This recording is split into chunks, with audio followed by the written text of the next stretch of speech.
I love the platform. I really like. I'm proud. I grew up watching YouTube. I've always wanted to do it. So it's like I like being called a YouTuber, but certain times you have to give like a disclaimer for those people. I feel like.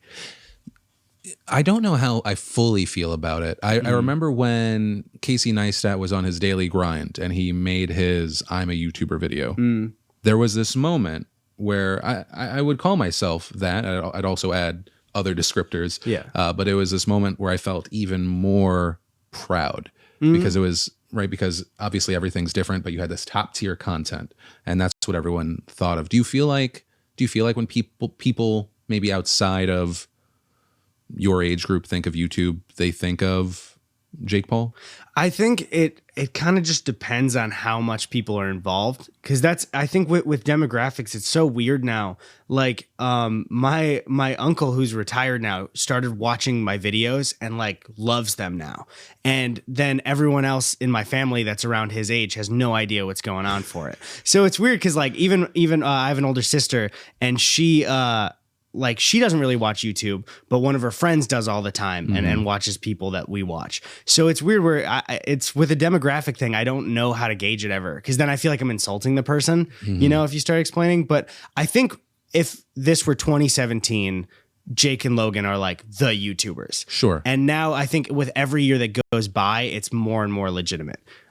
Sure. I think especially because people's kids who are now teenagers are also watching it all the time. Sure. I mean, the age change is huge. I mean, we get so many of our deals from people that were going to college when I was first starting, and now they're in positions. And the change is interesting. Out of the bad actors of YouTube, Okay. who do you think is the greatest offender? I mean, he's more self-aware now, but I think it's Logan. Really? Just because I am somebody who I don't think you can always condemn somebody for one thing. I do think they can change and grow. Sure. But it was before the whole scandal with him, obviously, with the forest. It's just the way him and Jake sell to children. I hate it so much. Like a lot of my first videos when I was growing was about people advertising to children and not telling them. And when Nerd City made that video examining how much of Jake's videos are selling, love Nerd City, by the way. He like it's so disgusting to me, to be honest, that it's just they pretend to be there for these kids and it's just a full advertisement to them. Which one do you think is worse? I definitely think that Jake is dumb and Logan isn't. I think Jake just genuinely, like when Jake talks, it's fully just like, so yeah, I was making a video and I now realized that it was wrong because it was wrong. And like, that's the way he talks. So I don't know. It's weird though. I can't tell if he's pretending, because another Nerd City video, is he did the Shane documentary and he was pretending to play dumb, but then also spoke at a conference about selling to kids. He's like, I'm not manipulating kids. And then was on a podium like, here's how you manipulate children for money. But yeah, I don't know. Jake makes more mistakes that are like, what were you thinking, dude? But Logan, I don't know. It's just with the sociopath stuff that he's talked about, like the sociopathic tendencies and everything. It's like, I just don't trust the guy. And especially that story that Ethan told on the podcast of like him kind of threatening him at a party a little bit. Oh, I forgot that was a thing. Yeah. So all that kind of goes into one. And then he's like, oh, I put out a parody Flat Earth documentary. It's like, cool. I didn't forget about everything else though.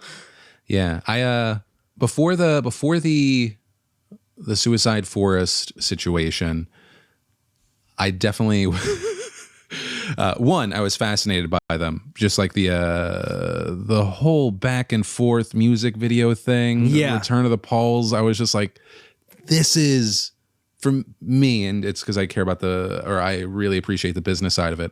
I was just thinking, this is genius for kids. Especially this genius. Is amazing.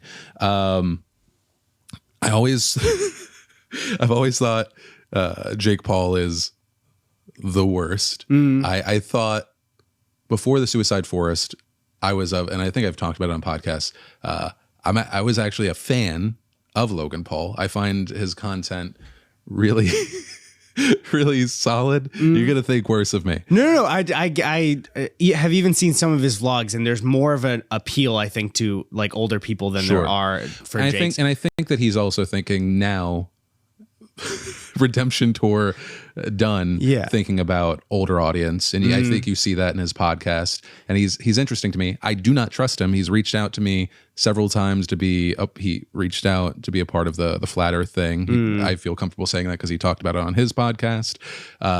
He also reached out to me around the Challenger games, and I just there's something that I'm still concerned. I'll still watch as an outside person, because I'm fascinated by what the next 5 years are going to be for him. Yeah, no, I get that. I don't put them, even if I don't put them in the same camps. Yeah. And I know that I'm gonna get shit for that. Anytime I say something that's not completely negative about Logan Paul. My big thing with Logan then is he will tweet something or make a joke about something that's more self-aware recently. And I'm like, that I almost liked you for a second, and that makes me not trust him even more. But okay, because he knows what he's doing. He knows what he's doing. Yeah. So I think that's the thing, is that there is no doubt that he is smart. There's no doubt that he's surrounded himself with people that are guiding him. Yeah. And so there's almost a part of it where that I think that puts it really well. You're like, I like that. Yeah.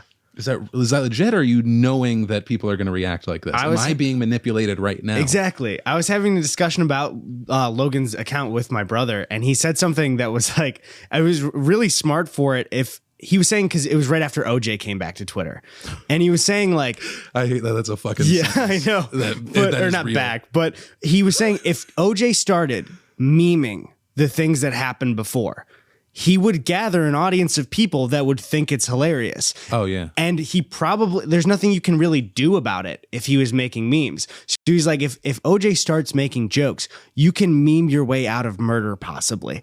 Like, not in court, but with the public perception. If he started making jokes about it, a lot of people would be like, that's pretty funny. They would, even though they'd be horrified.